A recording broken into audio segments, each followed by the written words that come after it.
This episode is brought to you by LifeLock. When you visit the doctor, you probably hand over your insurance, your ID, and contact details. It's just one of the many places that has your personal info. And if any of them accidentally expose it, you could be at risk for identity theft. LifeLock monitors millions of data points a second. If you become a victim, they'll fix it, guaranteed, or your money back. Save up to 40% your first year at lifelock.com/podcast. Terms apply. The Manage Smarter Show is brought to you by SalesCred, the app that helps salespeople discover why they miss quota and what to do about it. Find out more at salescred.com. Welcome to the Manage Smarter podcast with hosts C. Lee Smith and Audrey Strong.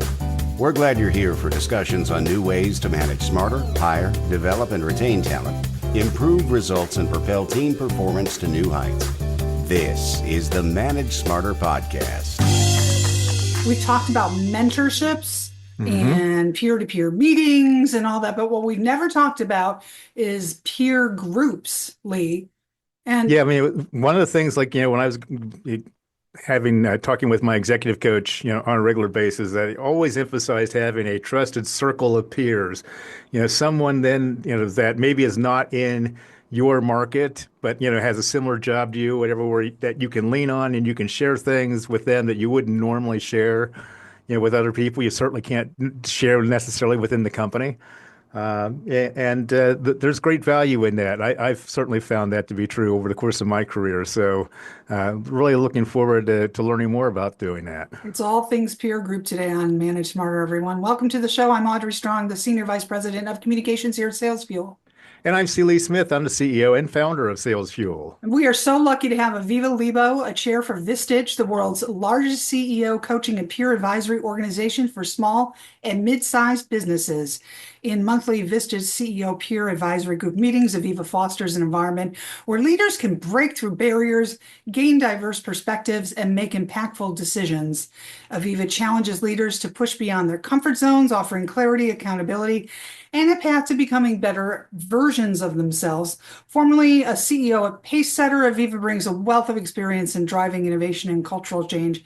Aviva, welcome to the show. And you say there is no light conversation allowed in these groups. This is like meaty. You really get a lot out of it, right?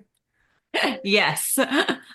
We talk about everything and anything. And, when I say that, it's personal, professional. A lot of the people who are in these groups, they don't have a lot of other places to go and talk about anything, really, because it's kind of lonely at the top. And so all holds bare when you come into a peer group.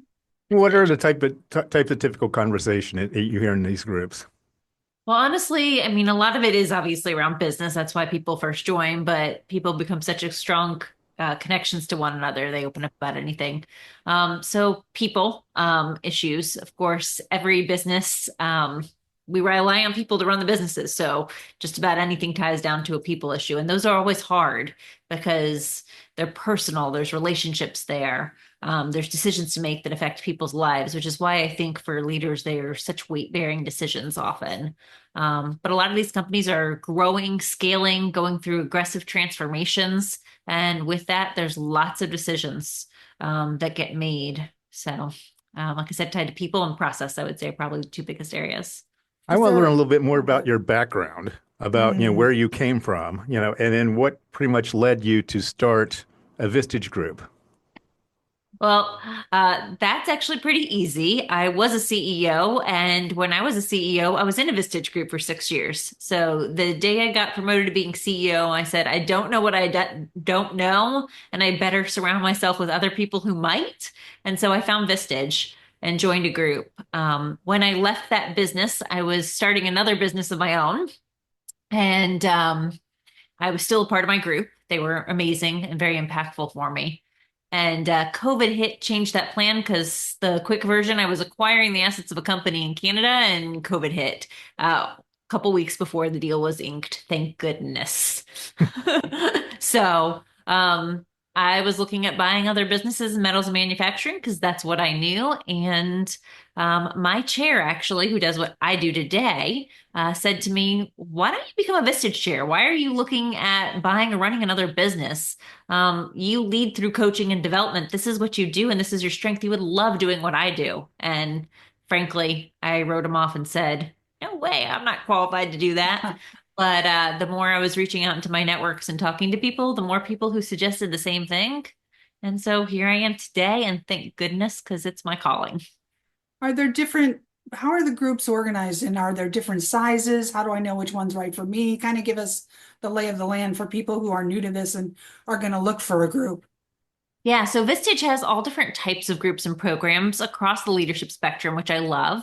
They have CEO groups, which are typically for owners, founders, could be hired CEOs, PE-backed CEOs.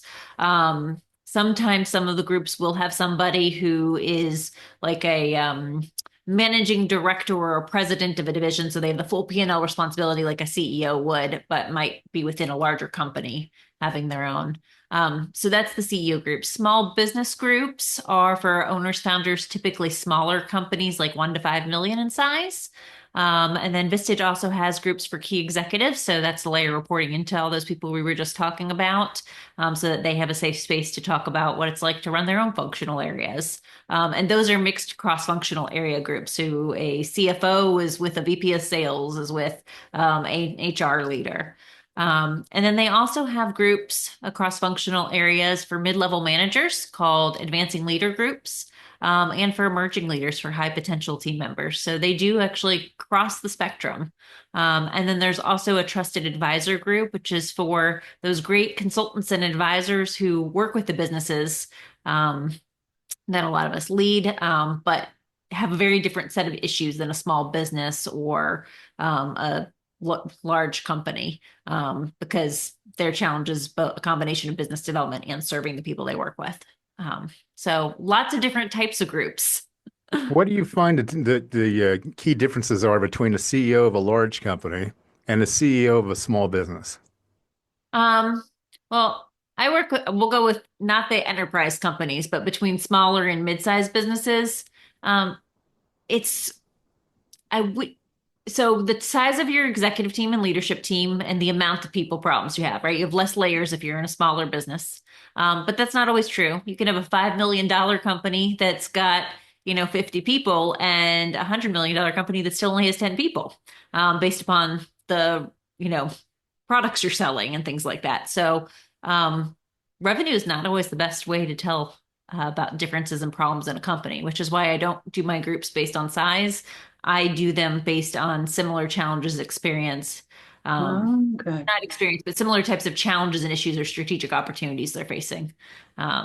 Because revenues can be really, um, Yeah, I was thinking more along the lines of the mindset or the topics of conversations that they tend to have in those groups. Yeah, are um, they different or are they the same? Or both? so I don't lead a small business group. I have a couple of CEO groups, a trusted advisor and key executive. And what I'll tell you is a lot of the topic areas are the same. Like I said, people is always a huge topic area. Um, Processes can be. Um, it's the conversation's just different based upon the different decisions you need to make. If you're dealing with the key executive group, they're managing up and down. When you're dealing with the owners, founders, and CEOs, you typically, other than dealing with boards of directors, aren't dealing with that managing up aspect. So the conversations are a little different amongst those, but otherwise, it's a lot of the same topics. How often do your groups meet? Once a month. Okay. And for as long as it takes to get it all out on the floor or an hour, or what are we looking at here? Oh no.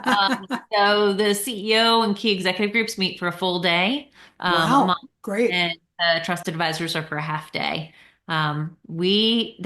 You wouldn't believe what there is to dive into when you get a group of CEOs together in a room because they all have different issues, different opportunities, experiences, and challenges, and we don't get to them all in a day. I challenge every single member of the group to bring something that if they got feedback on and we dove into would be worthwhile and impactful to them. And we have to pick the most time sensitive, highest impact issues to dive into because usually I got a full board. How often do you guys meet? One um, for a day. monthly. Oh, wow. Yeah, monthly. So compare and contrast then a peer group, advisory group, problem-solving group like Vistage, and compare that then to someone then that is relying on or the advice that they get from a mentor or from a past boss or something like that. So how is that different? So it's actually pretty dramatically different because I even do one-on-one coaching, and being in a peer group environment is so much better. If you had to choose one between a coach and a peer group environment, I'd choose a peer group environment all day long. Even as a coach, I say that. Um, because you have so many more people asking you questions. You have more diverse backgrounds and experiences in the room. And when I say we dive into an issue, I'm not saying that I come and say, oh, I've got this problem. And then 5 minutes later, everyone's throwing out suggestions. The reason we spend a day together is I bring an issue and then we spend 20, 30 minutes diving into clarifying questions to get to the root cause of the Mm. issue. Because often you bring something and it's surface, you've been working in the business too much and you haven't had a moment to actually think strategically even about what it is you're trying to dive into. And often the real issue you end up getting suggestions around is 2, 3 layers deeper in a different question than you came in with. And so once we've honed in on the right question and the right problem or right opportunity, then we go and give suggestions. And so that's why we take so much time together. It's also why it's way better than a one-on-one conversation with anybody because look, I can ask you a question right now on an issue and we can go in a coaching session and all I've got is my brain asking questions. But if Audrey starts asking you questions, her question might trigger me to a question I didn't even think to ask in the first place or a question Mhm. she would have thought of. And now all of a sudden you have 12, 13 people asking you questions from their own backgrounds, experiences, different angles. And that conversation goes significantly deeper. And then you get to the suggestions and you have all the different suggestions from different backgrounds. um, you know, it's a world of difference, a conversation like that than a one-on-one conversation with anyone. Yeah, people who understand your day to day truly. Hmm. Like I don't know all of Lee's day to day. I never could. I'd say every department in our company, I don't know I don't know what they do all day. Literally every bit of minutia of their day. When you get all in the room with people who really are living that same day that you are, it's got to be an extraordinary feeling, I would think. It is. It's your own board of advisors, really, Hmm. that, really is focused on you and your business. In addition to doing the issue processing we do, where we're diving into issues once a year as you're hosting, you do a presentation on your business, which is a really excellent place to look for blind spots, because frankly, we all have them. So you might have a business where literally it's always been that way. It's always going to be that way. This industry has seasonality, right? That's a great example of something that might come up in a presentation. So you wrote it off. My business has seasonality. I have bad months. Just is what it is. And your group might say, wait a second, what about these things you could do during your bad months to offset your revenue losses? Or could you go into that slightly different industry or pivot here slightly? And all of a sudden, you've just evened out your revenue across the year because somebody else took a look at your business on an issue you would have never brought to the table because you wrote it off, but others are looking for something that you don't even see yourself. And I watch that happen all the time when we do host presentations because people just don't see their own blind spots. Can you give an That's why example? they're blind spots. That's right. Exactly. In doing the show prep for this, I saw just kind of out of the corner of my eye, you told a story, or just without naming names, you had an anecdote or a case study about somebody who was involved in a very active business situation and brought it into their peer group, and a major decision was made for them in terms of moving the business along. Can you talk about an example of that? Yeah, so I'll dive into an example. I have a free testimonial so of one of my members, so if I don't, she won't mind me sharing it. Oh, good. That's public. She has been in a group for many, many years. And one of the things she brought to the group was before she was going to sell and exit her company, she had an opportunity to purchase another business that would make the company more valuable and great for the next exit. And she brought it to the group. It sounded good. Her gut was, yeah, this is probably a great business to buy. And they started raising lots of red flags and got her questioning it. So she got deeper into questioning before she bought this business. Turns out the business owner really wasn't really quite ready to sell, and it would have been really problematic Oh, relationship and would wow. Yeah. turns out she passed on that one. And not long after, she found a much better opportunity that ended up increasing her valuation significantly by millions. And so when she sold that business, it was worth millions more than it would have been had she gone through with her gut thought process initially. So these decisions can be, and the conversations, I mean, can be hugely significant financially for an organization or even personally for somebody in the way they can help one another. I want to ask you about a couple of topics, and I'm going to frame the question this way. What's the best advice that you've heard from a peer group on this topic? And so the first topic is going to be AI. Okay. Use it, first of all. Play Yeah. around, test it. Um, the different types of things people are trying with AI is fascinating. I've seen financial analysis. I've seen fake your board. So if you have a board of advisors, pretend that describe the different members of your board of advisors and ask them to help you prep for the meeting, what questions they're going to ask you and how you need to answer so that they can hear you properly. So there's a unique one for you. The best piece of advice that you've heard from the peer group about hiring. Um, so we're in a talent shortage, and one of the things one of my members says rapidly or repeatedly, sorry, and rapidly, frankly, is that you don't have to find everybody who does X. You only have to find one of that person or two or three of that person. So don't sacrifice what you want because you're feeling desperate because there's very few of them out there. You're looking for the best one. And so make sure you tell them that you want to be the best because that's going to be what's going to attract the best. Don't lower your standards. And the last one is best piece of advice you've heard from a peer group about exit strategy. Hmm. It's actually not about the sale or the exit themselves. It's about knowing what you need to think through to be fine on the other side. You hear too often the person who sells their business and they're bored to death on the other end and they don't know what to do with themselves. And then, you Or they know, see that the business not being run well or whatever, and they yes. can't, they try to buy the business back. So figure out what your chapter two is and what's really going to make you happy and what your vision and goals are first. Because if you don't, selling the business usually doesn't get you what you want because getting money for it doesn't necessarily solve all the other things that are to come. Interesting. You say in these groups you want people to sort of improve upon themselves and take risks when they're talking to their peers. What are some examples of some of the topics and conversations that have come out over the years? Oh, and when I say anything and everything, it can be things around business exit and valuation, or do we do this merger acquisition, or do I let go of this person who's like my top performer and yet they are so don't fit my culture? That one comes up a Hmm. lot, Yeah, right? that's a And good how do one. I handle that piece? All the way to personal things like my kid is dealing with something health wise and I don't know how to handle that or how to support them.